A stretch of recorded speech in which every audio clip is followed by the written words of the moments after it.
তো পুণ্যার্থীগণ, সময় সময় নিয়ে একটু কথা বলি আজকে। হ্যাঁ, সময় কি?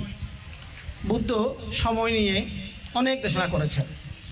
ত্রিপিটকের মধ্যে এই সময় সূত্র প্রায় 10-12টার থেকে বেশি আছে। সময় নিয়ে শুধু দেশনা করেছেন বুদ্ধ।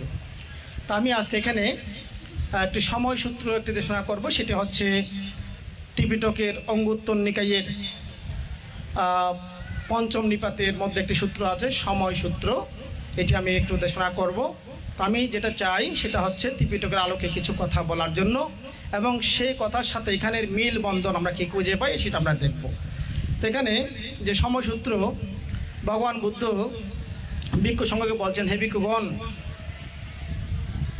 কার্য আরম্ভ করার জন্য, প্রচেষ্টা করার জন্য, ভালো কিছু করার জন্য 5 প্রকার সময় আছে, আর 5 প্রকার অসময় আছে।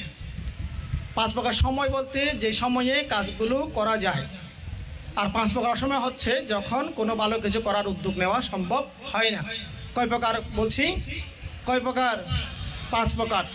বুদ্ধ বলছেন 5টি সময়ে ধ্যান করার উদ্যোগ, দান করার উদ্যোগ, ভাবনা করার উদ্যোগ, শিল্প পালন করার উদ্যোগ, এভাবে ধর্মীয় আচরণ অনুষ্ঠান করার উদ্যোগ নেওয়া সম্ভব হয় না। 5টি সময়ে করা যায় না। কি কি?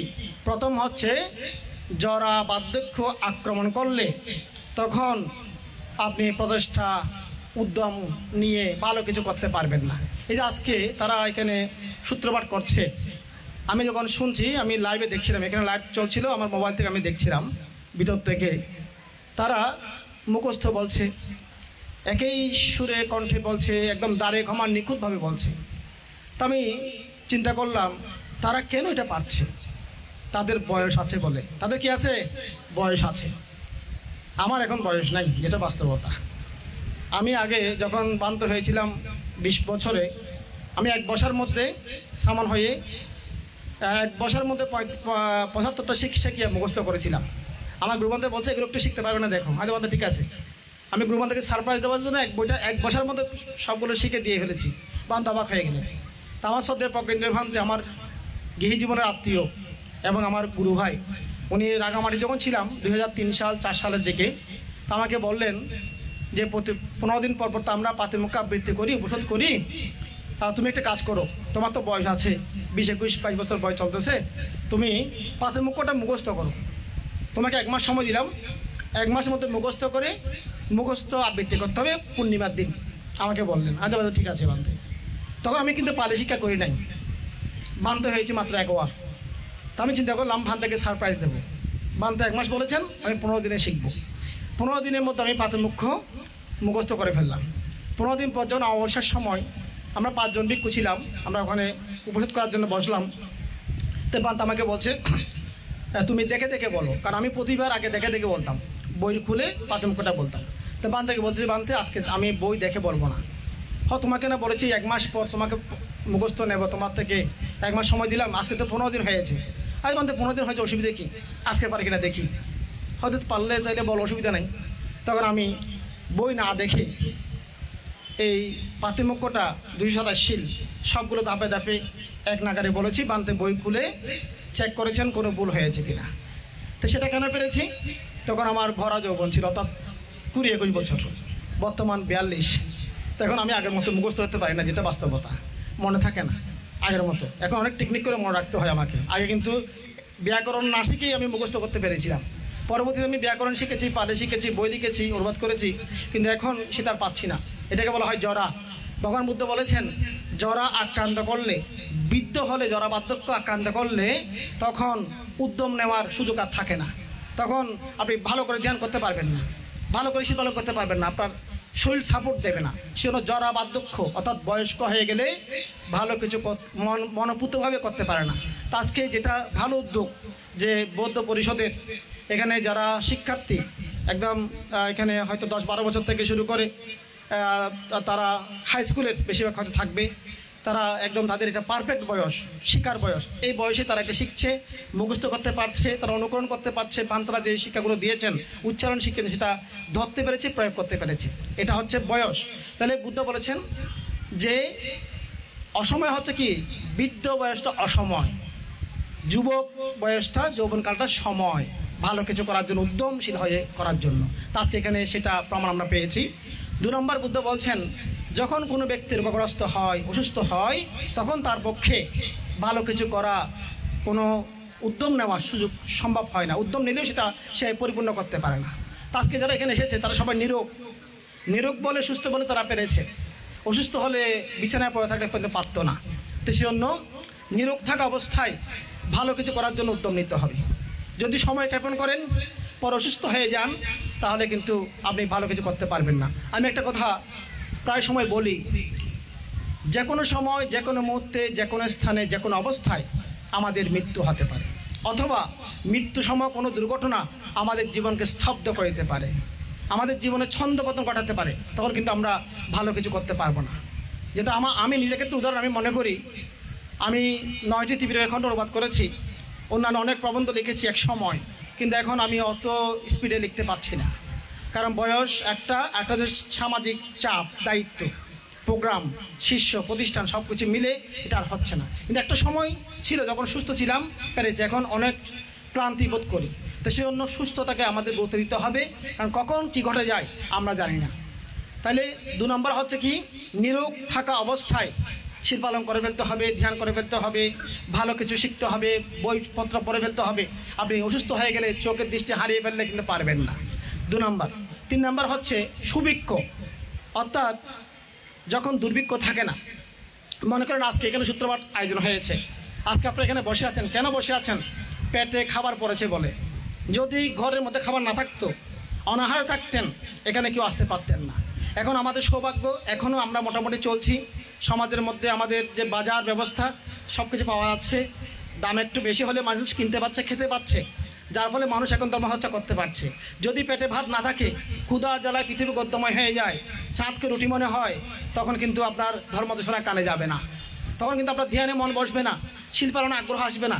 সেজন্য বুদ্ধ বলেছেন যে খাবার দাবার যখন সুলভ থাকে, সুভিক্ষ, ভিক্ষা করলে ভিক্ষা মেলে, তখন মানুষ ধর্মাচরণ করতে পারে, নাহলে করতে পারে না। তো বর্তমানে আমাদের অবস্থা ভালো আছে, সেজন্য আপনারা এটা করতে পারছেন। কিন্তু ভবিষ্যৎ কী হবে আমরা জানি না, অনিশ্চিত ভবিষ্যৎ, যুদ্ধবিগ্রহ লেগে যাচ্ছে, কখন যে এখানে এটার রেশ পড়ে যায়, সেরকম কিছু হলে খাদ্যের হাহাকার চলে আসবে, হয়তো এই প্রোগ্রামগুলো আর হবে না, স্থগিত করতে হবে। তো সুতরাং আমাদের সময় ক্ষেপণ করা যাবে না, যাতে আমরা এই সময়কে সর্বোচ্চ গুরুত্ব দিই। তারপর হচ্ছে কি, 3টা গেল, জরা, বার্ধক্য, রোগ ব্যাধি, তারপর কি সুভিক্ষ, অর্থাৎ মানে খাদ্যদ্রব্যের সুলভ ভাব। এই 3টা অবস্থায় ভালো করা যায়, যদি না হলে করা যাবে না।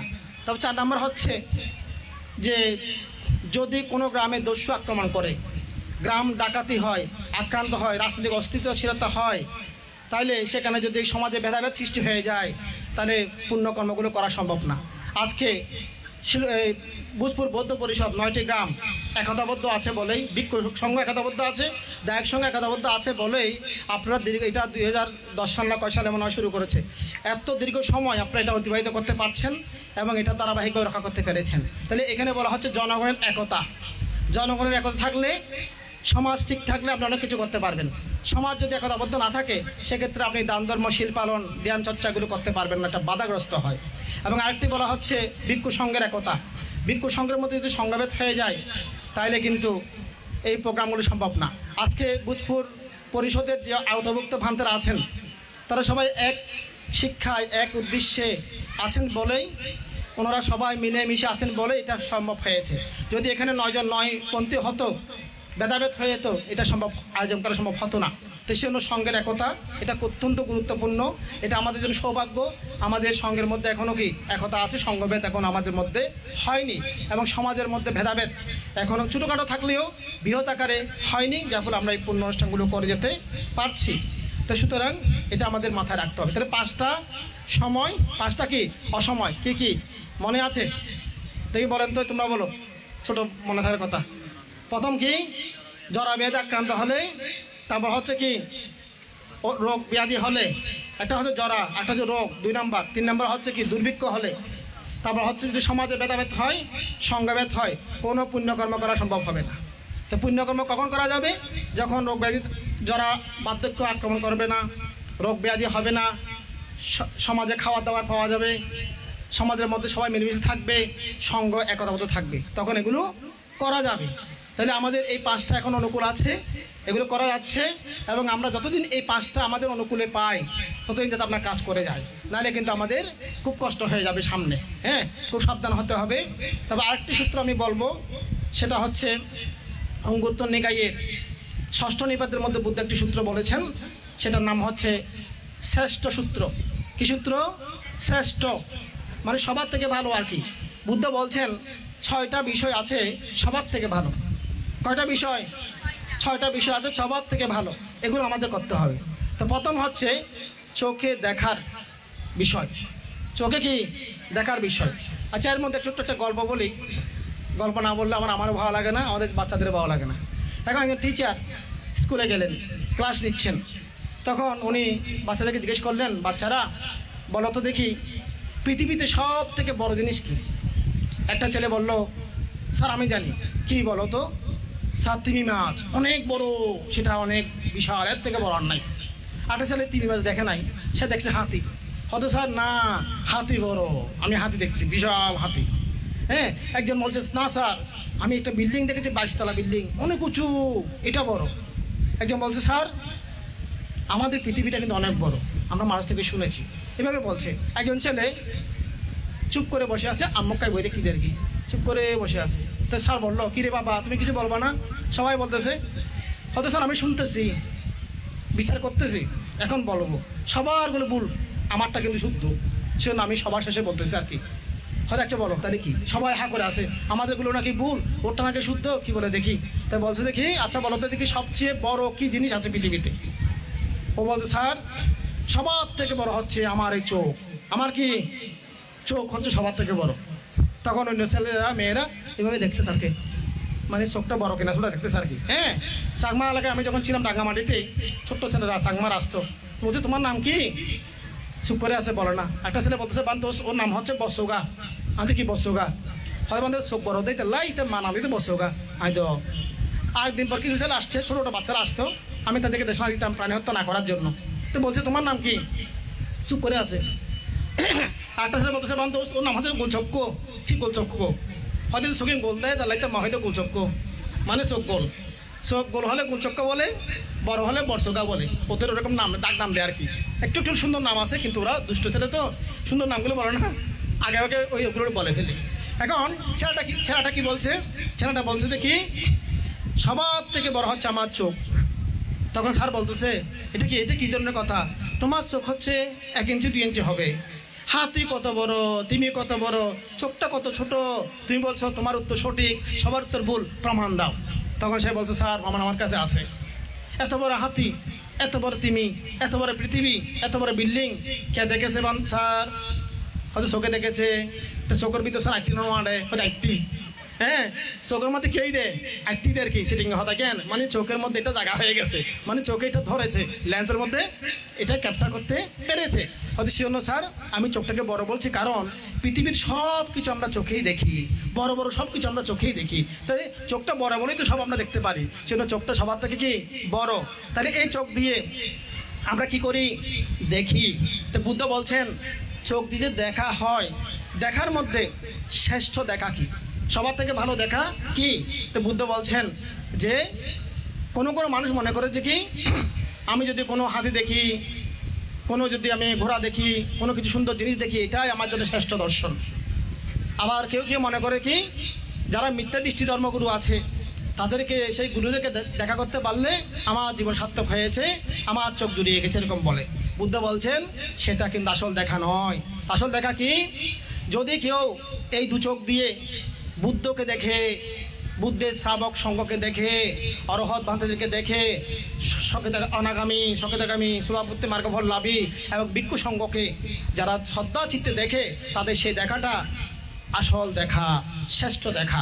আজকে আপনারা সঙ্গকে দেখেছেন শ্রদ্ধা চিত্তে, এটা শ্রেষ্ঠ দেখা হয়েছে। তারপর বুদ্ধ বলছেন শ্রবণের মধ্যে, শোনার মধ্যে, কান দিয়ে শোনার মধ্যে শ্রেষ্ঠ শোনা কি?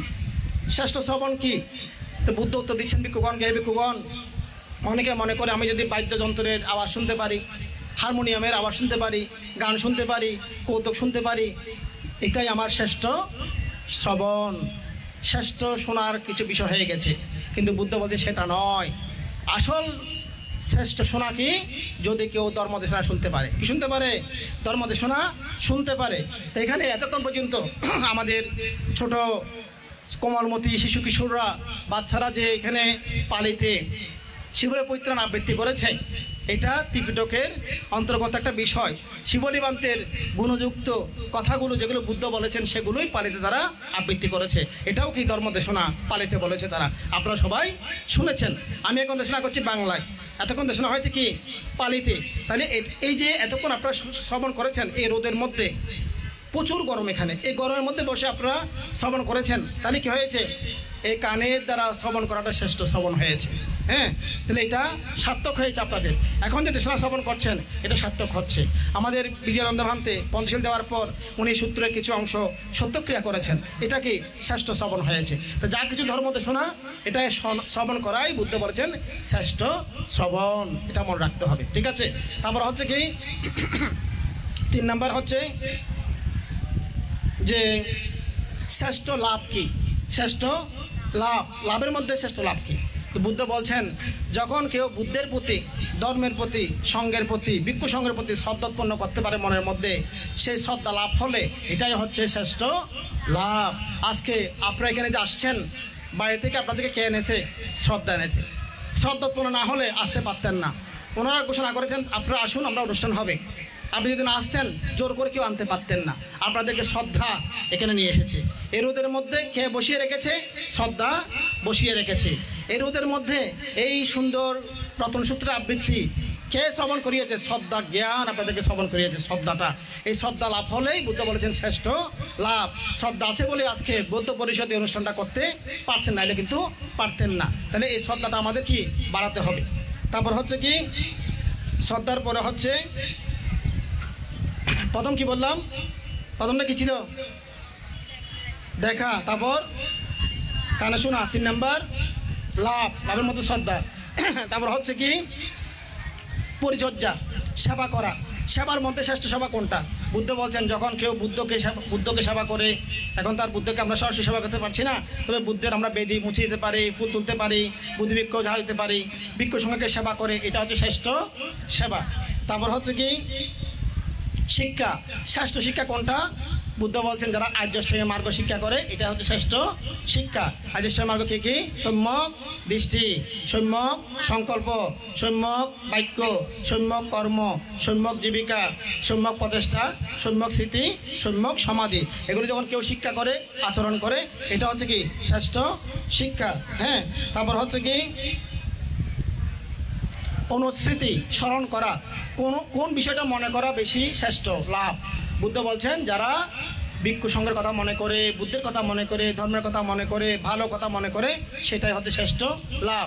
এই যে আজকে এখানে ধর্মীয় প্রোগ্রামটা হয়েছে, এই ধর্মীয় প্রোগ্রামের মধ্যে যেগুলো সৌন্দর্য, যেগুলো ভালো কিছু, এগুলোকে মনে রাখা, এগুলোকে বারবার মনে করা, এটাই হচ্ছে কি শ্রেষ্ঠ মনন, শ্রেষ্ঠ অনুচিন্তন। এটা করতে হবে।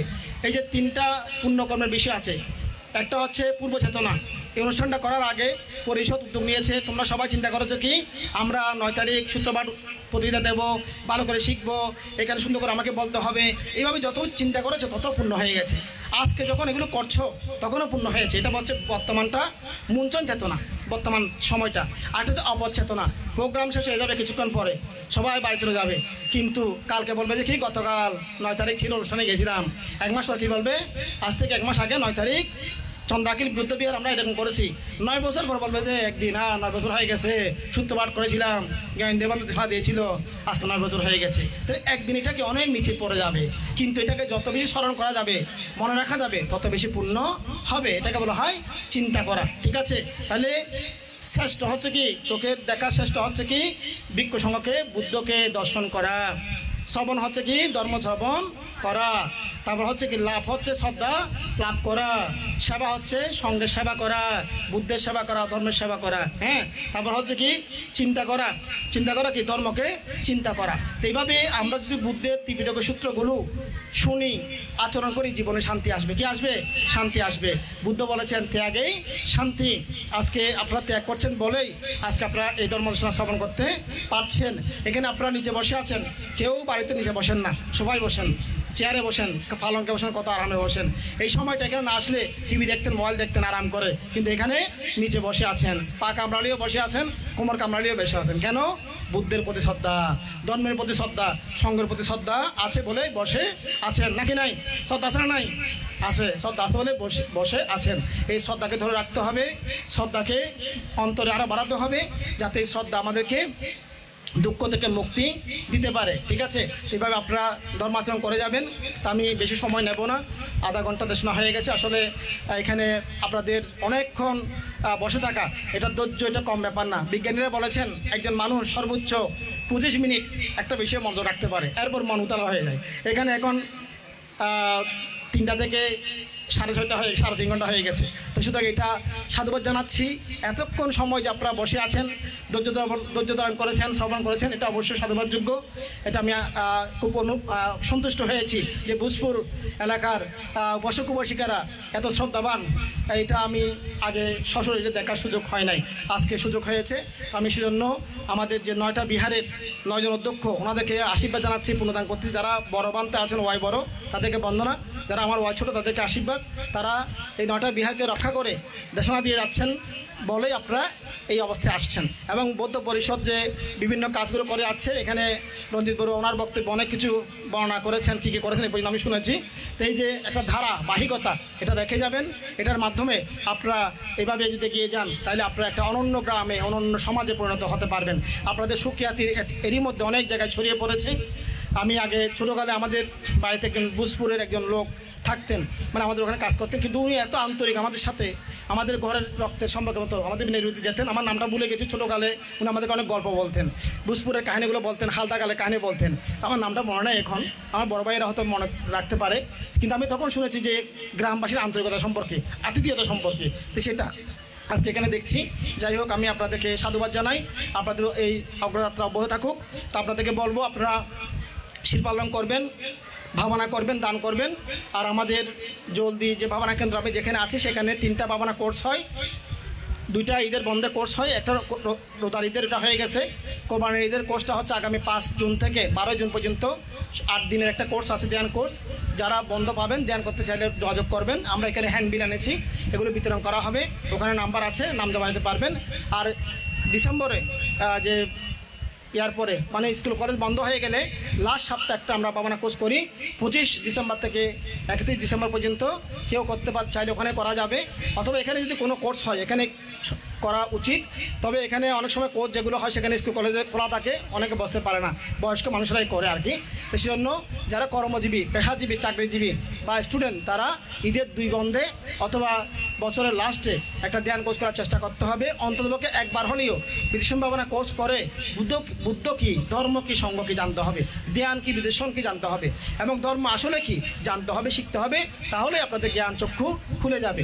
আপনাদেরকে সে আহ্বান রেখে আপনাদের প্রত্যেকে যাতে আজীবন সুফল প্রজ্ঞাপূর্ণ জ্ঞান লাভ হয়, আশীর্বাদ জ্ঞাপন করে আপনাদের চারিজহিত জ্ঞান, অর্থাৎ দুঃখ কী সেই জ্ঞানটা উৎপন্ন হোক, দুঃখর যে কারণ তৃষ্ণা ক্ষয় হোক, দুঃখের নিরোধ যে নির্বাণ সাক্ষাৎ হোক, দুঃখ নিদের উপায় আর্যষ্টের মার্গ সেটা অনুশীলিত হোক। এই চেতনায় আপনাদেরকে পুনদান করে ভোজপুর বৌদ্ধ পরিষদের সকল সদস্যদেরকে আশীর্বাদ পুনদান করে, এবং এই বিহারের অধ্যক্ষ সহ যারা এখানে ভিক্ষু সংঘ আছেন, যারা আমার বড়, তাদের প্রতি বন্দনা, যারা ছোট, তাদের প্রতি মৈত্রীময় শুভ আশীর্বাদ জ্ঞাপন করে, প্রত্যেকের প্রতি পুণ্যদান করে আমার ধর্মদেশনা এখানে সমাপ্ত করলাম।